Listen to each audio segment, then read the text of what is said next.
Olá, seja bem-vindo à entrevista coletiva. Nesta semana, recebemos o deputado federal Kim Kataguiri para falar sobre as tramitações das reformas no Congresso e outros assuntos. Aqui conosco também a Rose Guglielminetti. Deixa eu só quebrar aqui, dar primeiro as boas-vindas, né, ao Kim. Muito obrigado pela sua presença, deputado. Eu que agradeço, obrigado pelo convite. Também conosco a Rose Guglielminetti. Seja bem-vinda, Rose. Obrigado, Marcos. Bem-vindo, deputado. Agora, deputado, né? Acho que eu já te entrevistei como deputado na Band. Já. E eu não estava tão acostumado assim, fiquei incomodado de chamar deputado. Mas agora já é deputado para lá, deputado para cá. Né? Que você é novinho, vai se acostumando. Bom, enfim, o MBL vou colocar um movimento, né? Que ele acabou utilizando muitas redes sociais para poder se fortalecer e foi fundamental, principalmente no impeachment da ex-presidente Dilma Rousseff. E, recentemente, nós tivemos os atos pró-Bolsonaro e você acabou entrando no meio do ódio dos bolsonaristas, que usaram as redes sociais para poder te atacar. Inclusive, usaram uma foto sua conversando com o Marcelo Freixo e disseram que você estava traindo o movimento e tal. Como que você se viu nesse papel de ser acusado nas redes sociais? Porque eu me lembro que quando eu acho que estava o Arthur... Como que ele chama? Arthur Duval. Duval, e a gente conversou fora dos estúdios, quando vocês vieram dar entrevista para os bastidores, e eu falei, é muito perigoso essa história de você usar as redes sociais e sair acusando, e sair expondo todo mundo. Eu quero te perguntar como você se sentiu no papel de, não sei se eu posso chamar de vítima, ou no papel de alvo, acusado, né? De alvo desses caras. Não, acho que a partir do momento que você parte para a vida pública, é natural que você sofra críticas justas e críticas injustas, né? Aí é o seu papel rebater e demonstrar que as pessoas estão erradas, né? Acho que o tempo vai demonstrar que efetivamente a melhor posição para aprovação da reforma previdenciária, que é um objetivo comum, tanto meu como daqueles que foram para a manifestação, é uma diferença de estratégia. A melhor estratégia seria justamente diálogo, sentar, ter uma relação harmoniosa com o parlamento, tanto que no dia logo após a manifestação você teve o anúncio de uma emenda do PR, né, hoje PL, Partido do Centrão, que dilacerava completamente a reforma previdenciária, ou seja, a reação às manifestações foi negativa. Felizmente, o governo já conseguiu articular dentro do Congresso Nacional, pacificar os ânimos e corrigir o problema causado pelas manifestações. Mas mesmo nos bastidores, os principais ministros do governo admitiam que a própria manifestação era um tiro no pé. Não, ela estava dividida, o próprio governo, mas eu pergunto assim, como que você se viu sendo atacado? Você deu entrevistas, você tentou se defender, mas emocionalmente isso mexeu com você ou não? Não, acho que eu sofri tanto ataque durante a época do impeachment, a exposição foi tão grande durante a época do impeachment, só mudou o lado, né? De um lado, a época do impeachment eram os petistas, agora são os bolsonaristas, né? Acho que, parafraseando aí Nelson Rodrigues, de certos tipos só quero vaias, né? Então, a partir do momento que as pessoas acreditam que só de você sentar com alguém que tem um posicionamento diferente do seu, você está conspirando contra o presidente da República, aí essa pessoa não tem a menor noção do que é democracia. Até porque o papel do deputado, eu entendo, é conversar com todas Exatamente. as correntes, com todos os deputados, até para você poder construir. E a democracia, eu acho que é a arte do convencimento, inclusive. Exato. A direita está dividida? A direita nunca foi uma direita só. Essa foi só a percepção que foi colocada para quem estava de fora da direita. Mas a direita sempre foi muitas direitas. Sempre teve os liberais, os libertários, os conservadores, as pessoas que defendiam o intervencionismo. Mas qual que é a mais perigosa? Os Olavos da vida? Acho que a mais perigosa é a intervencionista, tanto que defende o intervencionismo militar e o intervencionismo econômico. Para mim, é essa que está mais distante do meu pensamento liberal e do próprio pensamento conservador. Né? E por isso vocês não foram para o ato, por causa está falando em fechar o STF, depois que eles mudaram a pauta no meio do caminho, Sim, quando começaram... no meio do caminho, o discurso arrefeceu, tanto que até a gente reconheceu que boa parte dos manifestantes foi para defender reforma previdenciária e foi para defender pacote anticrime. Agora, não dá para a gente se arriscar em manifestação para dar salvo-conduto para o presidente da República. O presidente precisa ser criticado quando erra e precisa ser elogiado quando acerta. E essa direita mais perigosa que o senhor apontou, ela está presente no Congresso, está presente no Planalto? Está presente no Congresso, está presente no Planalto. Eu acho que essas pequenas intrigas que atrapalham o próprio governo, né, os incentivos que tem o presidente da República, por exemplo, falar sobre Golden Shower, ou os ataques do filho do presidente ao vice-presidente agora, que foram publicados hoje no Twitter, essa semana. Tudo esse tipo de coisa só gera ruído, só gera desgaste desnecessário. O Olavo de Carvalho, um dos expoentes, né, que tem ascendência intelectual sobre o presidente, os filhos do presidente xingando, né, de maneira baixa, um dos maiores expoentes do governo, que é o general Santos Cruz, que era uma ala do governo que funciona, e o general Augusto Heleno também sendo criticado pelo Olavo. Coisas assim, brigas internas que não contribuem em nada. Uma coisa é as direitas divergirem dentro do debate público, na ideia, no mérito, no que está sendo debatido. Outra coisa é partir para o ataque pessoal. Isso não agrega de nenhuma maneira. Mas assim, a minha pergunta para você é o seguinte, eu não sei se você consegue fazer essa avaliação. Você tem várias direitas, algumas mais reacionárias, outras menos, com ideias diferentes.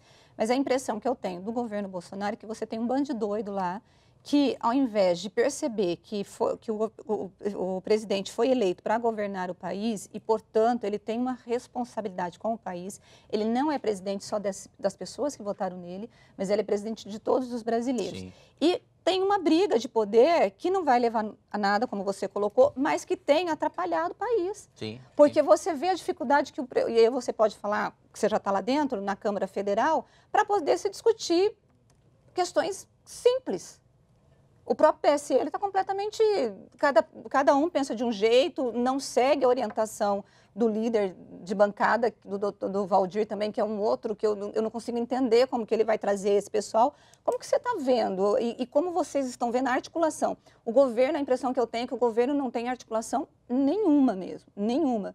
Não tem mesmo, né? Isso é o fato e é a minha principal crítica ao governo, né? Você vê que as coisas estavam se acalmando, o governo estava se estabelecendo nas últimas 2 semanas e justamente no momento crucial, né, que é a votação dos vetos presidenciais, dos 22 vetos que nós votamos, você teve um atrito ali entre o líder do PSL no Senado, o senador Major Olímpio, e a líder do governo no Congresso, a deputada Joyce Hasselmann. Então, justamente quando as coisas estavam se acalmando, a reforma previdenciária estava indo tudo certo, estava debaixo do radar, todo mundo já estava aceitando que ia ser aprovada, que ia ter a economia de 1 trilhão, que ia ter o dispositivo prevendo a capitalização via lei complementar. Você teve essa briga que desgastou e que catalisou essa discussão sobre retirar ou não retirar os estados e municípios da reforma. Então, é realmente o principal problema do governo ter gente dentro do próprio PSL que é contra a reforma previdenciária. Isso não dá para aceitar, porque o PSL nem existiria enquanto partido se não fosse o presidente da República, né? Esse nível de traição, de facada nas costas do presidente vindo do próprio partido e a falta de punho do presidente de comandar o partido, os erros dos dois lados, contribuem para esse caos que a gente vive dentro da Câmara. Agora, você acha que o bolsonarismo ele é refém dele, ou o Bolsonaro ele é refém dele mesmo ou do Centrão? Porque aí o Centrão acabou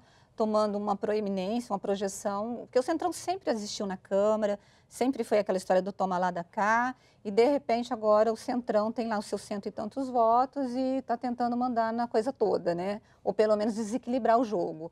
O Bolsonaro é refém dele ou do Centrão? Acho que o Bolsonaro ele tem problemas com o Centrão, mas os principais problemas do governo Bolsonaro são causados pelo próprio governo. A partir do momento que o governo se desorganiza e não tem a base do PSL forte, a principal arma do Centrão contra o presidente da República é o PSL não ser unânime.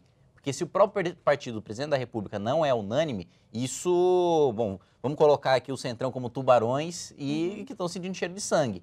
Né? E esse cheiro de sangue está saindo do PSL, que tem brigas internas, e a partir do momento que você externa essas brigas, quando você é governo, você briga dentro de casa e para fora todo mundo concorda, ainda que internamente discorde. Não é isso que está acontecendo no PSL, estão discordando para fora. Aí o Centrão sente o cheiro de sangue e utiliza isso para barganhar. Agora, se o presidente tivesse o controle do PSL, se o PSL fosse coeso, se as lideranças do governo fossem coesas, e mesmo recentemente na votação dos vetos, as lideranças do governo na Câmara e no Congresso fizeram acordos que vão custar mais de 30 bilhões de reais, derrubando os próprios vetos do presidente Jair Bolsonaro.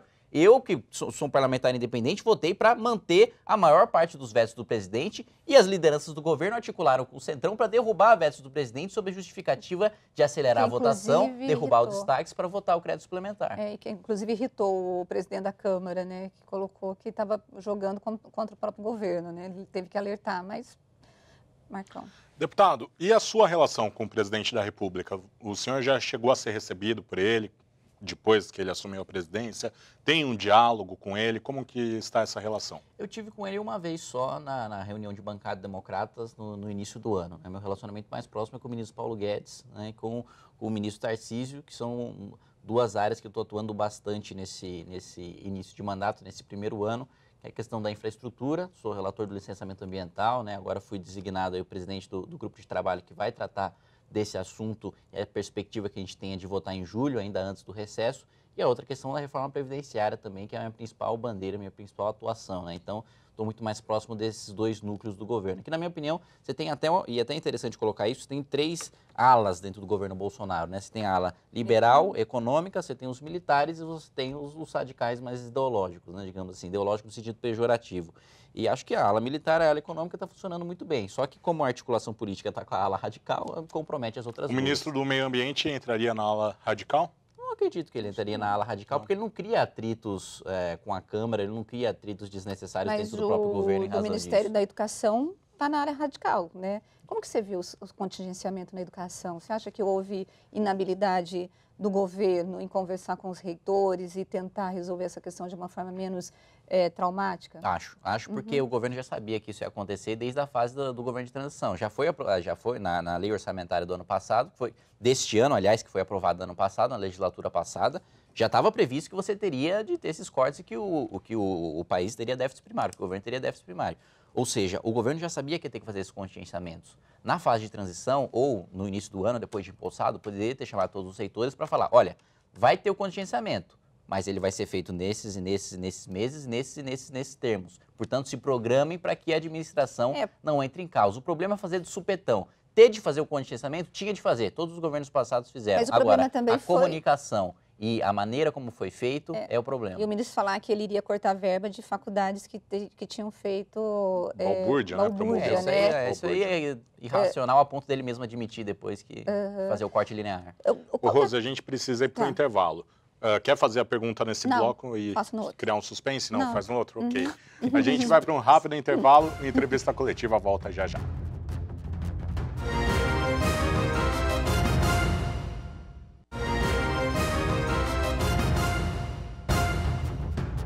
Estamos de volta com a entrevista coletiva, hoje recebendo o deputado federal pelo DEM, Kim Kataguiri. A Rose tinha uma pergunta para fazer no primeiro bloco, eu a interrompi, pode fazer agora. Não, Rose. eu vou mudar de assunto, eu ia falar de educação ainda, mas eu vou falar de legislação ambiental, porque nessa semana o deputado foi nomeado para ser o coordenador do grupo gestor para mudanças aí na legislação ambiental. No Brasil sempre há uma discussão de quem quer preservar o meio ambiente, daqueles que dizem que o meio ambiente precisa ter desenvolvimento sustentável, né? E eu, por exemplo, sou uma das pessoas preocupadas com o medo que eu tenho dessa voracidade, principalmente do agronegócio. Eu sei que o agronegócio é super importante, que tem, inclusive, sendo um dos sustentáculos da economia, mas, assim, como que você vai trabalhar com essa legislação para poder garantir a preservação, né, ambiental, porque nós somos um país que temos perdido, assim, o desmatamento tem sido irracional na Amazônia, né? Como que você vai trabalhar com essa questão para poder trazer o equilíbrio entre quem quer o desenvolvimento e quem quer a preservação? Perfeito. Antes de qualquer coisa, é importante ressaltar a diferença fundamental entre tratar o licenciamento ambiental de tratar o Código Florestal, porque aí você citou o desmatamento da Amazônia. Eu coloquei Sempre junto, que eu falo licenciamento ambiental, as pessoas têm a impressão de que se trata de desmatamento ou de Código Florestal. Não, eu sei que não. É mais para você poder liberar os projetos, quais podem, quais não podem. Sim, eu sei, mas eu quis contextualizar. Com o telespectador. Mas eu quis contextualizar para a gente saber do que a gente está falando de meio ambiente. Isso. O licenciamento, para esclarecer para quem nos assiste, ele é um processo administrativo que você tem uma avaliação não só ambiental, mas também social sobre os impactos daquele empreendimento que você vai fazer. Tanto uma estrada, como uma usina hidrelétrica, como um posto de gasolina, tudo precisa passar por um licenciamento ambiental, né? Uma nova construção e etc.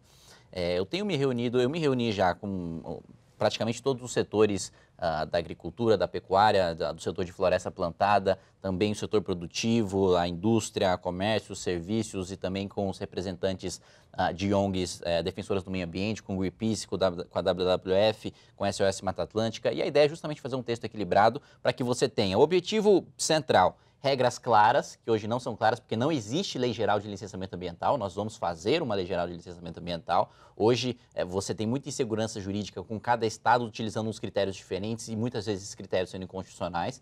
Então vamos garantir segurança jurídica, projeto claro, critérios objetivos, prazo para que os órgãos se manifestem, porque também é inaceitável que se demore 10 anos para você conceder uma licença, nem que o prazo seja curto para dizer não. Aqui não pode fazer uma hidrelétrica, aqui você não pode fazer um posto de gasolina. O empreendedor também precisa ter essa segurança, porque tudo bem. Então eu sei que aqui eu não posso fazer, eu vou fazer em outro lugar que tem menos impacto ambiental.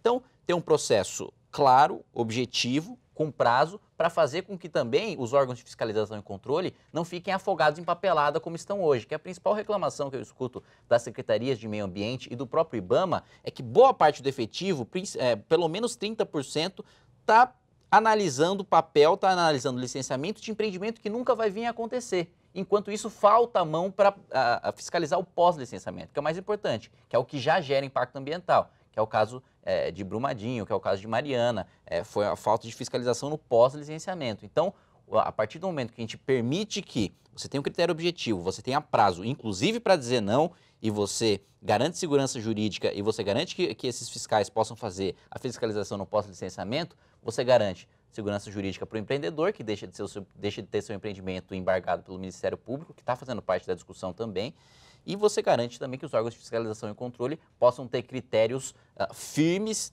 previstos na legislação para que eles também aceitem canetar. Você acha que há um excesso de exigências para liberar empreendimentos? Porque pela fala do ministro de Meio Ambiente, ele sempre fala, a gente tem que rever, porque senão você não promove desenvolvimento. Você acha que há um excesso? Existe, eu tenho estudado o tema nos últimos meses e existe sim uma quantidade excessiva de burocracia inútil, que não preserva o meio ambiente e que, ao mesmo tempo, também não contribui para o desenvolvimento. Ao meu ver, um dos exemplos mais simbólicos disso é a questão do linhão para Roraima, né? O que acontece hoje? Roraima, no mês passado, declarou, o governo de Roraima, que não vai ter mais atividades escolares à noite por causa da precariedade da transmissão de energia. E o que acontece hoje? Já existe a estrada, já existe a faixa de servidão licenciada, o estudo de impacto ambiental, o relatório de impacto ambiental feitos, aprovados, tudo certinho dentro do termo referencial inicial, já foi feito, o impacto ambiental já foi causado. Tudo que o Ministério da Infraestrutura quer fazer é passar do lado da estrada a transmissão, o linhão, para fazer essa transmissão de energia elétrica para Roraima. Só que por causa do licenciamento ambiental e da burocracia, não é levado em frente. E aí o que acontece? Você não protege nem o desenvolvimento nem o meio ambiente, porque enquanto a gente não passa o linhão, a gente está utilizando termoelétrica, que é muito mais poluidor e tem um impacto ambiental muito pior do que se a gente passasse o linhão. Ao mesmo tempo, utilizando a termoelétrica também não ajuda com o desenvolvimento, porque a energia é mais cara e a precariedade da transmissão é maior. Então esse, para mim, é um dos maiores exemplos que você tem de que a legislação hoje não atende nem um lado nem outro. Kim, falar um pouquinho da reforma da Previdência, né? Fora do ar a gente conversava e o senhor falou, o problema não é quando passar a reforma da Previdência, mas o que vai passar. Existe essa preocupação no Congresso, né, da reforma da Previdência aí minguando, até passar uma reforminha que precise depois de outras reformas, né, reparos. Exatamente. A previsão que a gente tem de votação da reforma previdenciária é a última semana de junho ou primeira semana de julho, né? Antes do recesso, para mim, é até pacificado que vai ser votada a reforma previdenciária, né? A velocidade não é a minha preocupação. A grande preocupação agora é a discussão dos estados e municípios, né? Porque você tem diversos governadores que nos bastidores, dentro da Câmara dos Deputados, atuam para ficar na reforma previdenciária. Só que esses mesmos governadores voltam para os seus estados e concedem entrevistas coletivas falando que a reforma é antipobre, é antipovo e que não precisa fazer. Ou seja, eles não querem um ônus político de defender a reforma, as suas bancadas não defendem a reforma, mas eles sabem que a reforma é necessária, que a reforma é boa e, portanto, lutam para que seus estados fiquem dentro da reforma. Não só porque é boa, porque eles teriam muita dificuldade, inclusive, de fazer uma reforma nos estados. E sofreriam um desgaste muito maior. Mas exatamente. Então, o ponto é muito melhor que eles apoiem agora para sofrer um desgaste menor e terem a reforma nos estados, do que fazerem esse jogo duplo, porque se continuar esse jogo duplo, o resultado é muito claro. Estados e municípios vão ficar de fora da reforma. Se os governadores não apoiarem em unanimidade a reforma, os parlamentares do Norte e do Nordeste, principalmente de partidos de oposição, não vão ter discurso para apoiar a reforma e não vão votar a reforma com estados e municípios. Você acha que vai mudar com essa pressão? Porque essa semana 25 governadores assinaram aquela carta de intenções e na semana que vem vai ter a reunião entre os governadores justamente para poder reforçar essa necessidade do apoio para a reforma. Sendo que o Dória, aqui em São Paulo, é um dos que está encabeçando, e o de Brasília, qual que é o nome dele? Ibanez. O Ibanez, né? Isso. Ibanez. E quem não assinou foram os governadores do Nordeste, do PT e do PCdoB.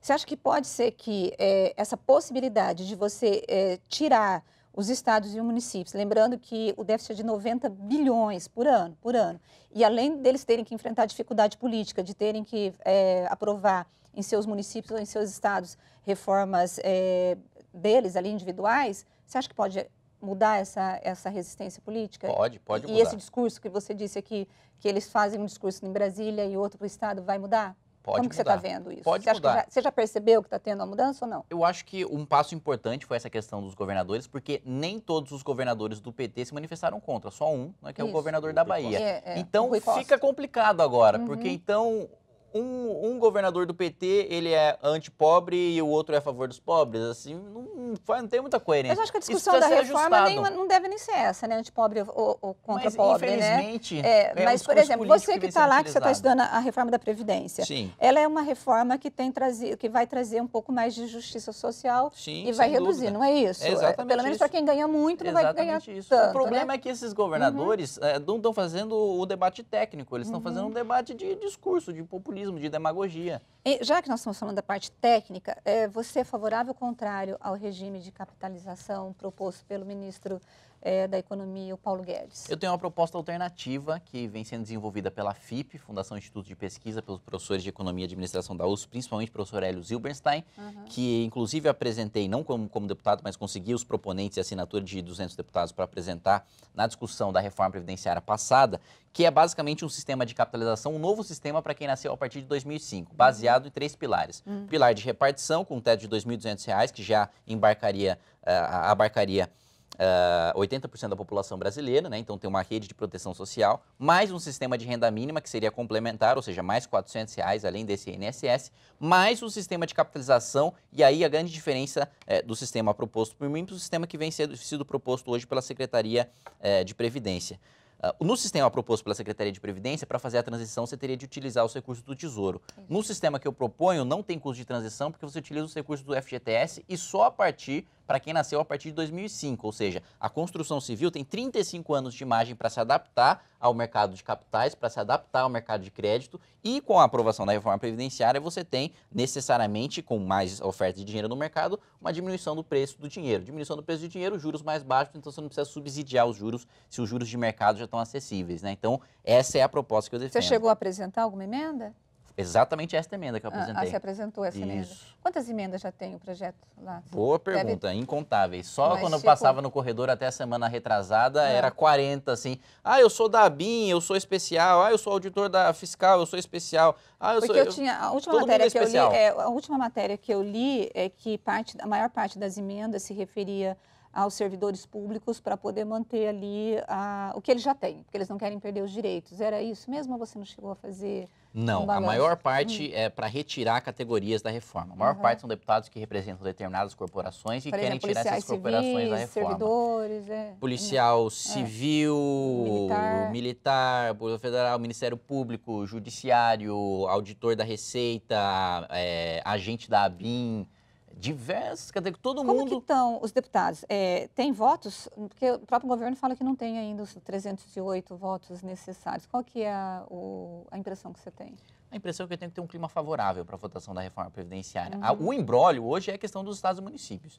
Sem estados e municípios, hoje tem voto. Agora, para ter voto com estados e municípios, a gente precisa do apoio dos governadores. Deputado, temos 1 minuto para encerrar o programa. O MBL já pensa em 2020, 2022, eleições, vai ter partido próprio, vai ter candidatos nas principais cidades, como que está pensando? O foco do MBL agora é aprovar as reformas, que eu acho que é mais fundamental para o país do que a gente pensar em eleição. A eleição é consequência do trabalho que a gente fizer neste ano. Agora, a gente tem sim uma estruturação para ter candidatos a vereador em diversos lugares, para ter candidatos a prefeito, inclusive na capital a gente pretende, na capital do estado de São Paulo a gente pretende ter candidato a prefeito, mesmo aqui em Campinas, em diversas cidades na região, também ter candidatos a vereador, ter candidatos a prefeito. Nós temos diversos nomes que nós vamos divulgar, aliás, para acompanhar aqui o MBL local da região, quem puder seguir no Instagram, no Twitter, aí, todas as redes sociais do Facebook, o MBL Campinas, né, que vai verbalizar a representação nacional aqui no município. Estamos nos estruturando para isso e em relação ao partido, a gente está esperando a manifestação do TSE sobre assinaturas eletrônicas. Tá certo. Queria agradecer muito a presença de Kim Kataguiri, deputado federal pelo DEM, aqui no Entrevista Coletiva. Muito obrigado. Obrigado. Obrigado, Rose. Até a próxima. Tchau, gente. Até semana que vem. E a você de casa, uma excelente semana e até mais.